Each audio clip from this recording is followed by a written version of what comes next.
All right, everybody, I am here with Pat Highland from Grounds Guys, and we're going to take a brand deep dive, we call this. So thank you, Pat. Appreciate it. I love being here, Lisa. Thanks for having me. Absolutely. So just so y'all know, we might go down on a tangent because Pat and I have known each other for years. And so we talk a lot about just business ownership 101 because he's an entrepreneur, what it calls serial entrepreneur, just like me, right? For sure. Let's talk about Grounds Guys first. Falls under the neighborly umbrella, or we can even call it the neighborly cradle, right? It's where we just, here you go, take care of my people, neighborly, give all your support, right?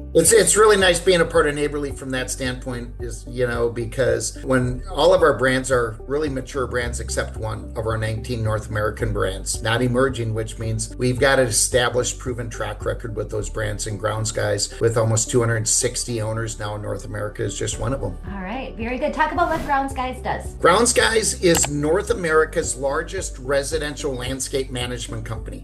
Okay. When you think of outside your home and landscaping outside your space, that's everything Grounds Guys, Lisa. That's not just cutting your grass. That's not trimming and edging and blowing like the mow and blow come and do that. But it's also all the bed enhancements, spring and fall colors change out. With that, what's unique about the Grounds Guys is this is one model that I really know that is when you want an empire builder that really wants to grow something significant, they can do it with one brand. Why? When they get all their arms around these residential customers and they take care of all their route based and they're on their property every week, well, then what they're able to do is start adding all these other high dollar, high margin services like outdoor landscaping, like design build, like outdoor patios and outdoor kitchens, fireplaces, pergolas. You get into irrigation, you get into holiday lighting, snow removal, ice removal, different parts of the season, different parts of the country. So we touch everything outdoors. So that's even more than what I knew. And just so y'all know, I'm a Grounds Guys customer. I guess I didn't know that they also offered some of those bigger projects. So that's very interesting. Yeah, and that's why you can get in, and it's just not cutting grass.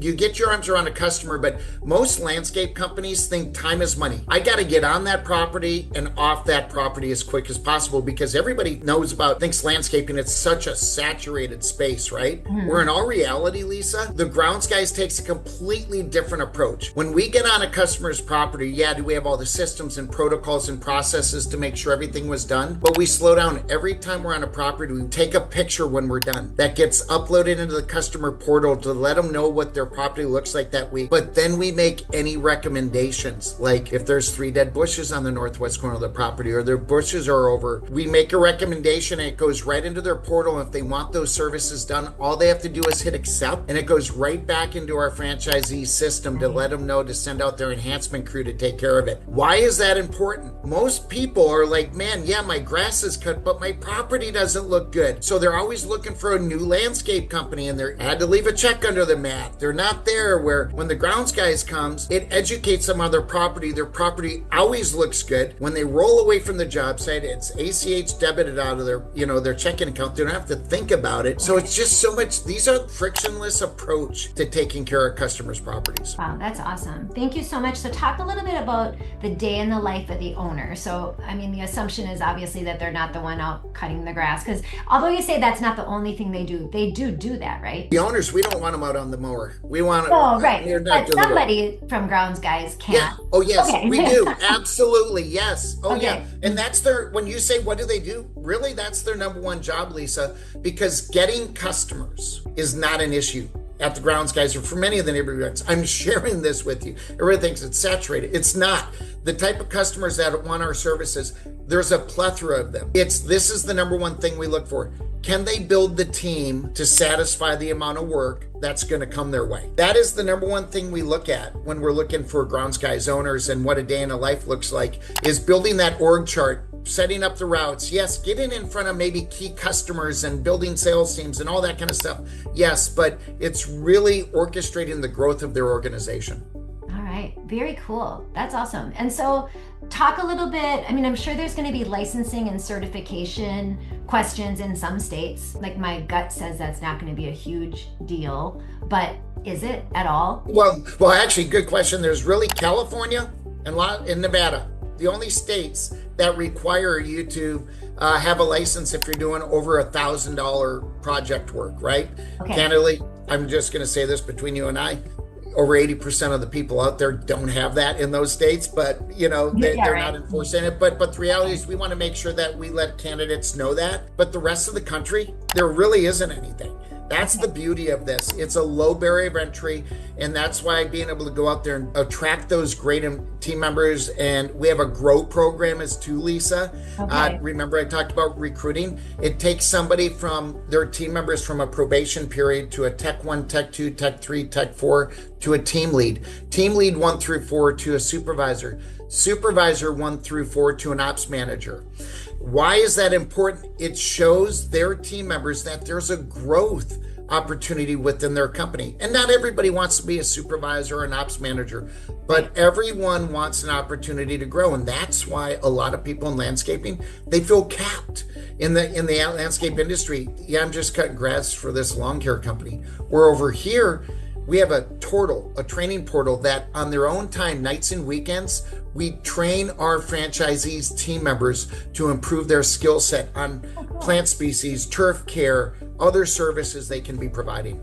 Wow, that's awesome. Very cool. So talk a little bit about how much it costs to get into the business. For those of you that are watching, if this is your first brand deep dive, item 7 in the FDD talks about the total investment into the business. There's going to be a range from low to high. We can go through that together, but Pat's going to give us just some high level ideas of not just really what the franchise fee is, which is included in the total investment, but I always like to ask, where are the major parts of that investment? Is it an investment in people? Is it an investment in equipment? Things like that, Pat. I would say ours is around 88,000 up to 200,000, Lisa, but I would say 99% of what we've awarded in the last 2 to 3 years, somebody that comes in to gets a $150,000 SBA Express loan, which means they're coming out of pocket around $17,000 to $20,000 only.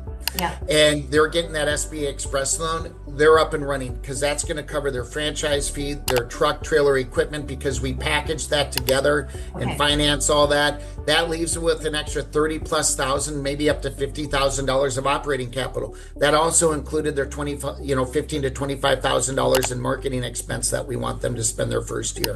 So what that doesn't include, Lee, somebody has additional living expenses. Maybe they have to cover spouse works, but they need to cover an extra $1,500 a month. So we want to make sure that they have an extra $9,000 to $18,000 sitting on the sideline to cover their personal responsibilities while they build the business. Again, like I said, if they can come out of pocket $20,000 and have post-closing liquidity, which means the bank can see that you have another $30,000 either in investments or an IRA or something, not necessarily that you have to use it, but it's available. We can get them that $150,000 SBA Express loan. Yeah, and I think it's important to point out for this video too, guys, is that when you're looking at funding into the businesses, Neighborly has a really strong, reputation with the banks, right? So I'll say my Neighborly SBA loans tend to go pretty quick because Neighborly's already checked all the boxes and beyond. So the bank, and why that's important too is getting our owners funded quickly, right? Right. Because typically, when somebody comes into our system, or we start talking to them, literally it's right at almost 50 days. It takes them to go through the process to find out if we're a good fit and if they're awarded a franchise by around 50-ish plus days, right around there. We got to get them funding, and typically it's 3 to 4 weeks now. So that gets them up and running even faster. So yeah,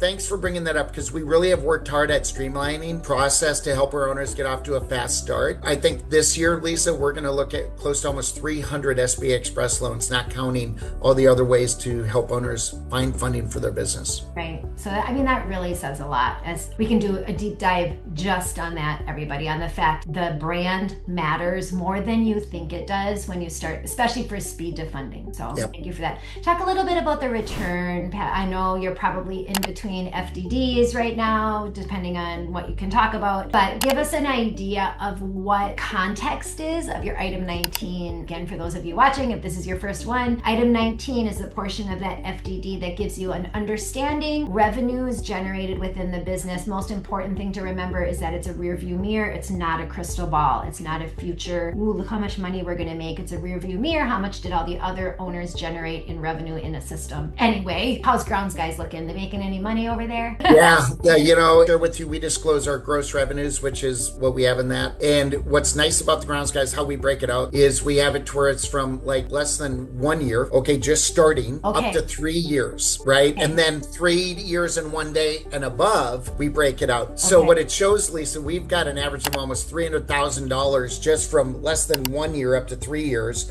per franchisee, with a max of over $1.7, $1.8 million for the top end, right? So they can build something quick, fast is what that shows. And then you look at our top end, which is just over $3.3 million, and with an average of about $850,000 to $900,000 from 3 years and 1 day above. So you can really, how this is let's get out there, cash and carry. That's why we do residential. We do commercial as well. Right. I want to make sure everybody understands that, but we don't start there. The reason that is because getting into commercial work is such a long runway. It's so long to gain accounts and get it and then get paid and all that, where when we do residential, they're cash and carry. So as they grow their business, Lisa, we're able to, and that's why you see these sizes grow quickly. You start adding on the commercial side as well, to where some of our owners actually have more commercial work than they do residential work over time. So, and then the other part that it contributes to the big revenues, dollars in our FDD, are they start adding on those $50,000 patio renovations and, whatever bigger project work, really comes at a higher margin. They're not doing right away, but they can do it, but not in-house. We have a subcontractor agreement so that we help them work with a local contractor to still keep their arms around the customer and take care of that, but they act as a GC. So then until they're ready to bring it in-house. Okay, very cool. Lots of good. What you're always looking for is just opportunities to make money, right? Keep your, like you said, keep your arms around the customer, be that solution for the problem, and not be telling them no. Like, you never want to say no. It's like, we can figure it out, and off you go. So I love that you can do that for them. So one of the things that we like to do on these deeper dive calls is give an opportunity to ask some of the tougher questions, right? It's not business ownership, and we're both business owners. It's not all unicorns hopping over rainbows on their way to the bank, right? So there's always going to be tougher ways or tougher questions. And what's the hard part of this business? Yeah, I get it. And that's in any business, right? Sure. And I think we're one of this. I really think people have a misconception that, boy,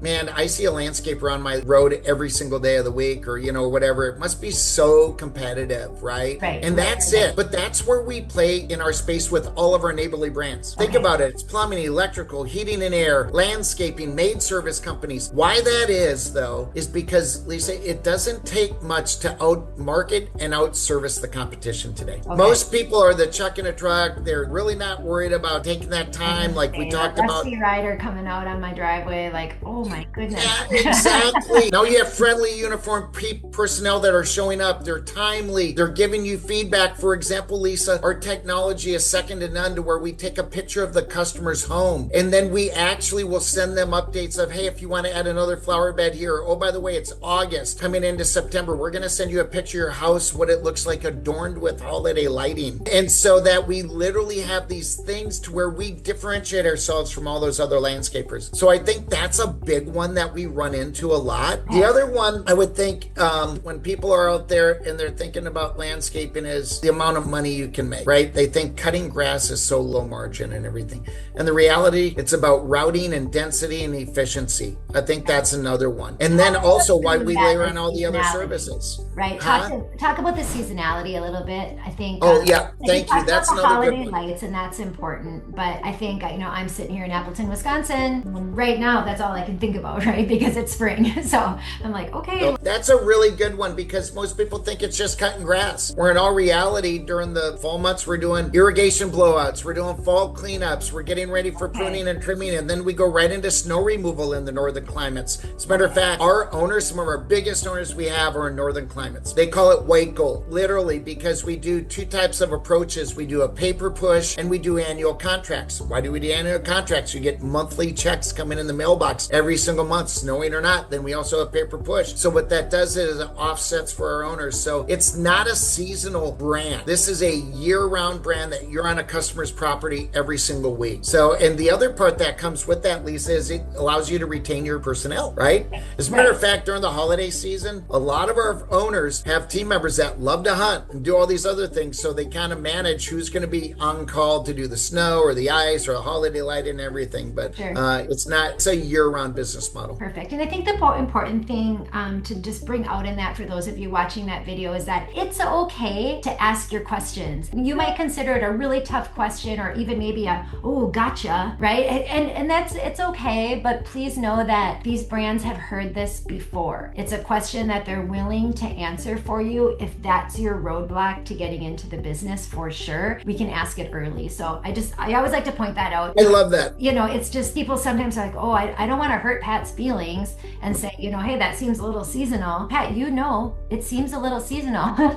Yeah, and not only that, Lisa, I would say that I encourage all of your listeners to ask those tough questions. Please. Number one, they're expecting it. But number two, I ask that you validate that when you get into speaking with owners and seeing, hey, are you hearing the same thing with the actual franchise network as well? As they giving you the same answer as what you're hearing? Exactly. Remember, with all of this, it's not, don't take our word for it. You will have the opportunity when you're interested in a brand to talk to the other franchise owners in the system. What do they call that? They call it validation. Why do they call it validation? You're validating your assumptions and you're validating what Pat told you on call 2 months ago that you held on to. Let's validate that with what's happening in the real world. Again, we could go down an entire rabbit hole. I know. All right. Very good, sir. I won't take any more of your time up, but thank you so much. For those of you that are watching, obviously Ground Guys is one on the top of our list. And if you want it on the top of your list, please reach out and we can start doing early calls offline and get you in Mr. Highland as soon as possible. Thank you, Lisa, for letting me spend some time with you and educate some of your listeners about our amazing brand. Thank you for watching. If you're ready to take the next step, Integrity Franchise Group is here to help. Click the link below or reach out to us today to schedule an appointment. Let's work together to solve that franchise puzzle and turn your business dreams into reality. We cannot wait to connect with you.